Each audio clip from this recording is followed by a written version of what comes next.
I think the first thing that we need to do, and this requires a real 180-degree mind shift, is to understand that the world's greatest expert on how to be a successful entrepreneur in Alex is the woman or the guy who is a successful entrepreneur in Alex.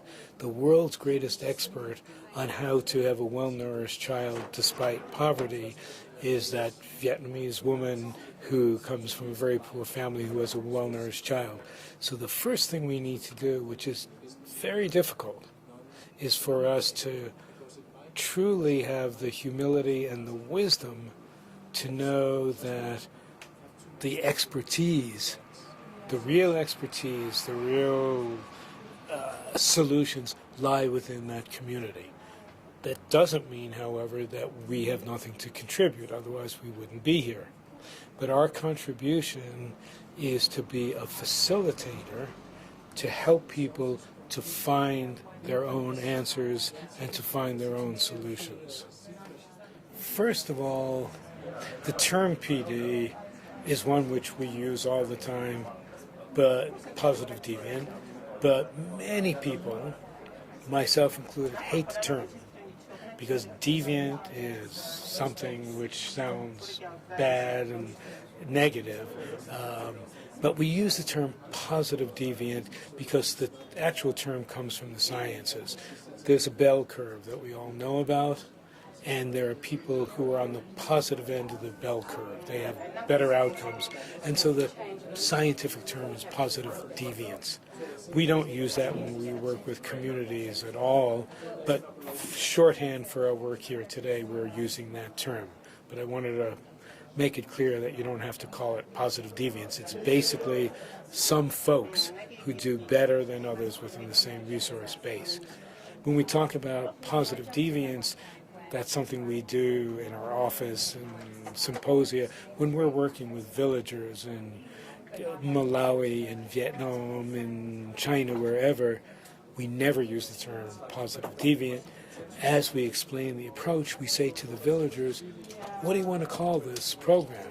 And some of the wonderful names of programs in Bangladesh, it's called Keno Parbo Na, which means why not? In one country in Africa, I believe it was Mali, they chose to call the program "The Far Away Stick Cannot Kill the Nearby Snake." That was a saying in the culture, and they said, that's what positive deviance is. So please don't be put off by the term positive deviance. It just means what's going right today in our community, who has answers and solutions. But with my PD lens, walking any place, I can't help but see that there are differences, and that's what this positive deviance approach is all about. There are some kids who look healthier and happier and more vibrant than others. There are some folks who are walking looking quite dejected, others who are quite lively. And again, with my PD lens, I would imagine that the ones who are happier are not necessarily richer, better educated, et cetera. They may have some life strategies which are different from the folks who are depressed, dejected.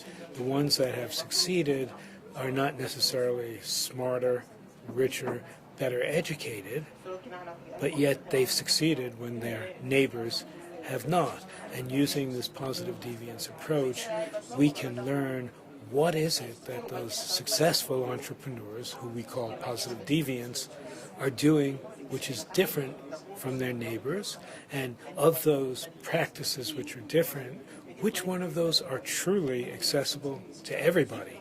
And right now we are trying, as we speak, in interviews throughout the building, to really understand what are the differences between people who are not doing that well with their business and those who are really succeeding.